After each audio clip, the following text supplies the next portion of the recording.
Excited to immerse yourself within a dystopian futuristic city filled with neon lights, cybernetically enhanced citizens, and voxel graphics? No need to wait until December.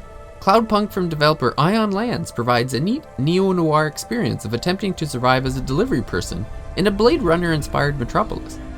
The bright lights and big city may be the initial draw, but it's the fully voiced ongoing story that ultimately shines the brightest in this mostly fetch quest-filled adventure. Life in the employment of Cloudpunk revolves around Rania, a new citizen to the futuristic megacity who is trying to survive their first night as a delivery person for the pretty much illegal shipping company.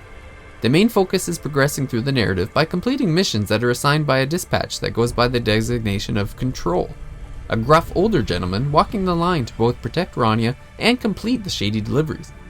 The assigned tasks are essentially just a series of different fetch quests. Pick up box A, take it to place B, and all the miles in between are filled with dialogue that either fills in some of the backstory or pushes the narrative further. The missions themselves aren't very interesting. The most difficult part of completing a delivery is simply finding somewhere to park in order to access the location shown on the map. The main motivation to continue making deliveries is to push the story further as Rania learns the history of the city and tries to survive its inhabitants. Both the writing and the voice acting are strong in Cloudpunk, and the balance between character development and story progression is quite good.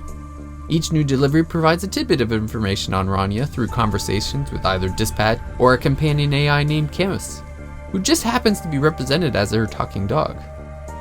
The graphical presentation of Cloudpunk is quite illusionary considering the beauty of the city while driving in the hovercar.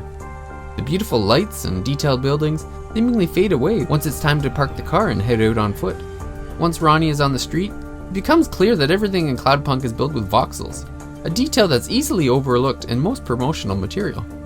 That's not to say that the voxel graphics are a bad thing. Most of the game takes place in the car anyway, so for the majority of the time, the voxels aren't noticeable. One aspect of Cloudpunk that does need improvement, however, is in performance.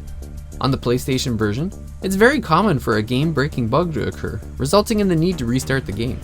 In some cases, controls would simply stop working. At other times, the story would reset back to the beginning as if the game completely restarted. None of the problems ever corrupted a save, and a patch that came after this review may address some of these issues, but the lack of polish on the initial release is a tad disappointing. Enjoyment of Cloudpunk is really going to boil down to whether or not you enjoy the story. As well developed as the characters are, the story doesn't necessarily provide anything revolutionary or unique.